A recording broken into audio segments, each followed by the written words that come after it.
Dear Hank, this is a video responding to Hank Green's really interesting video worrying about the role of Facebook and YouTube and company in speech and in society. And Hank does a good job, a great job of explaining why Facebook is not subject to the First Amendment.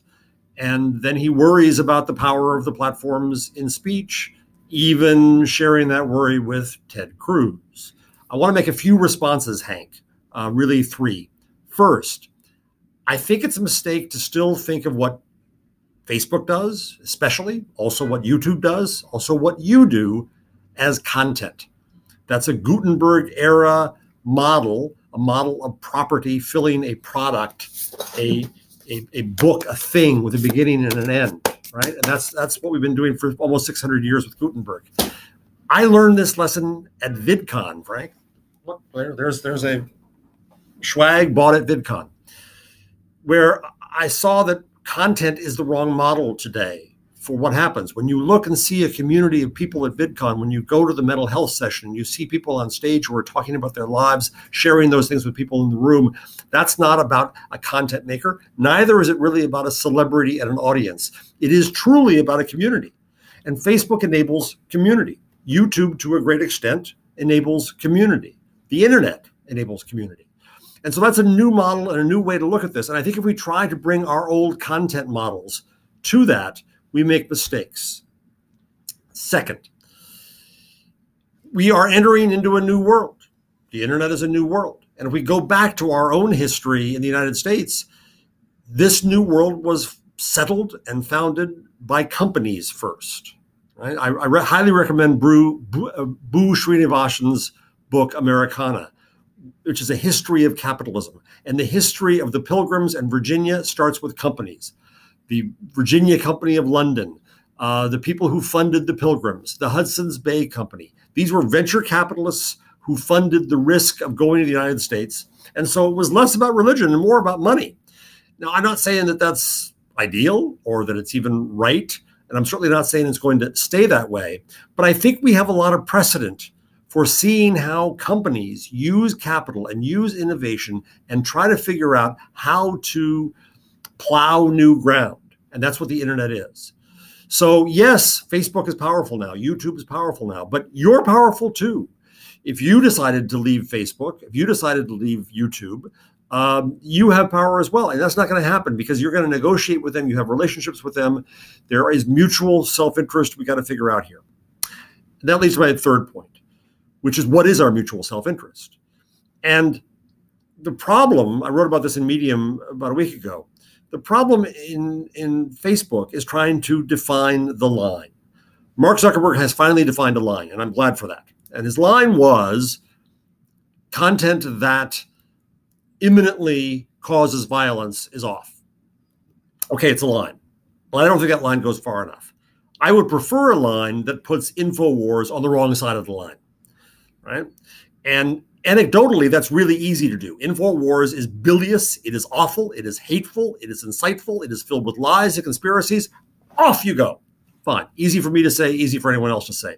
But clearly, Facebook has to operate to a level of standards, maybe principles, but at least rules and rule sets that inform the work of the 20,000 people they are hiring to get rid of crap that they find there.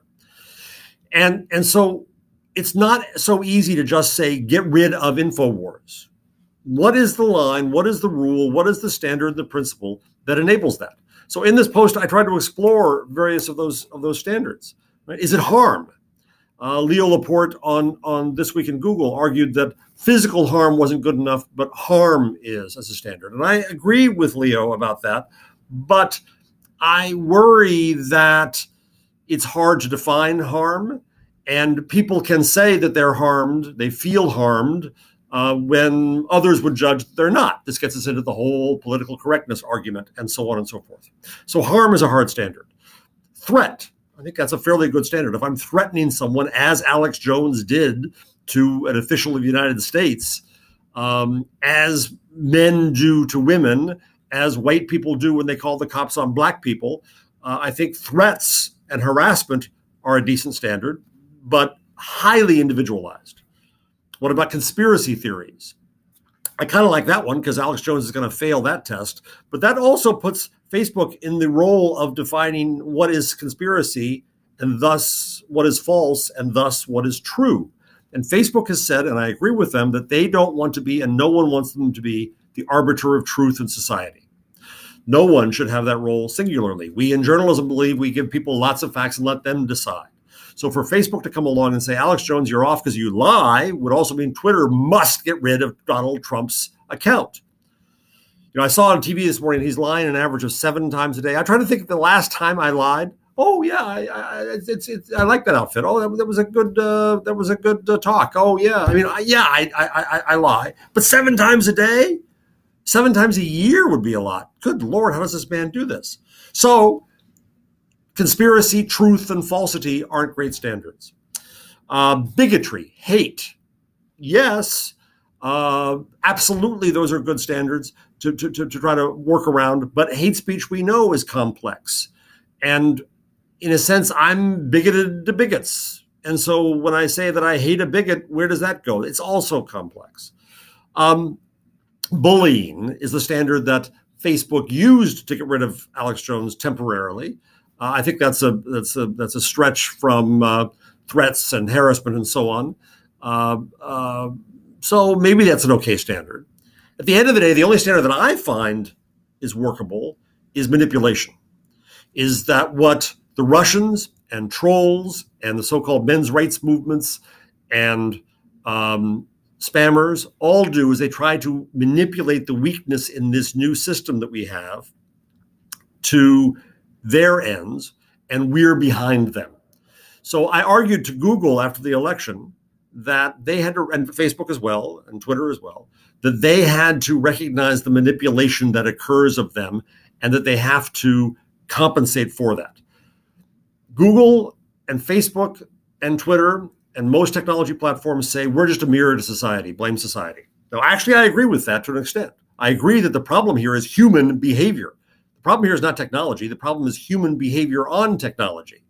And when we act as if Facebook and Twitter ruin the world and ruin democracy, we're getting very close to a condition of moral panic. That is to say, trying to find one entity that we blame for all of our problems, and that's clearly illogical and wrong. And so we do, however, see that these systems they built have weaknesses because they were optimistic, because they believed in openness, because they believed that people would use these things for good. And most people do. It's really, really important to keep context here. I don't see Nazis in my Facebook feed. If I see one in my Twitter feed, it's easy to get rid of them.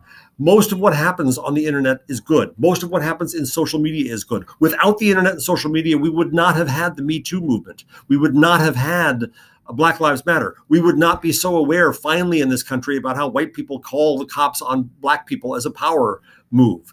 We would not have the success of the Parkland students. Keep the context in mind, and keep in mind that we have a small number of people, trolls, who are psychologically motivated, spammers and fraudsters who are economically motivated, and Russians and company who are politically motivated, who are trying to manipulate the system.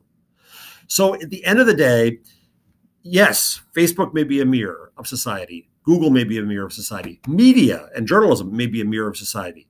But society is cracked. Society is warped because these mirrors exist. And so we all have no choice but to compensate for that, to recognize that Alex Jones is playing us like chumps, and that we have to get rid of that. Well, Facebook is trying to do that in some level of principle, and they are trying too hard, I think I could argue, to avoid being political in any way. Well, the problem with that is that the manipulation is asymmetrical. It is more aimed, I would argue, from the right than the left. Jake Tapper yesterday tweeted that kind of this is happening on both sides. It's a little more on this side. No, if we don't start with the truth of where this is happening and why it's happening, if we don't start with the truth of the involvement of the Russians and evangelicals and bigots and others who are trying to manipulate the system, we can't ever fix the system. So what that means, in the words of my friend Dov Seidman, is that neutrality is not an option. And so right now, Facebook is forced into a position, as is Google, as is Twitter, to start to make decisions about appropriate and proper behavior on these platforms they've built for the good of us all. Well, that means, Mr. Cruz, that means, Mr. Green, that Facebook is going to have to start making decisions. And what we need to do is to help them set those standards, help them figure out what those standards are, help them find the line. And it's not, I don't think, right to just say, let's break them up. What is that going to accomplish in this task? Nothing. So the bad guys have more places to manipulate and more places to go. Hallelujah. Neither is the answer necessarily to reflexively go to regulation. Indeed, what the government has done, especially in Europe, is say this is too big and too complicated for us, so we're just going to hand it over to the platforms.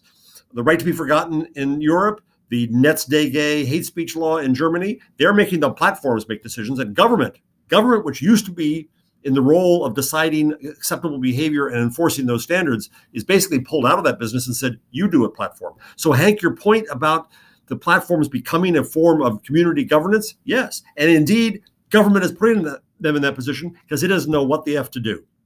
So my only last point here is this is a very long timeline. In Gutenberg years, we are at the year 1474. That's how far we are away from the introduction of the commercial web to how far away in 1474 they were from the invention of movable type and all that occurred. This is a long timeline. We're negotiating our norms. We're figuring out our standards. We're trying to figure out what to do that's right and wrong. And at the end of the day, I think it's a mistake to put all this responsibility either way, blame or responsibility, on the platforms and to recognize that it's our behavior on these platforms that we have to figure out. And the truth is, Hank, that my best hope for what I see here is what you created in VidCon. Because when I go there, I see communities that are invested in themselves and that use these tools not to make content, but to connect with each other and improve lives. So let's have more of that.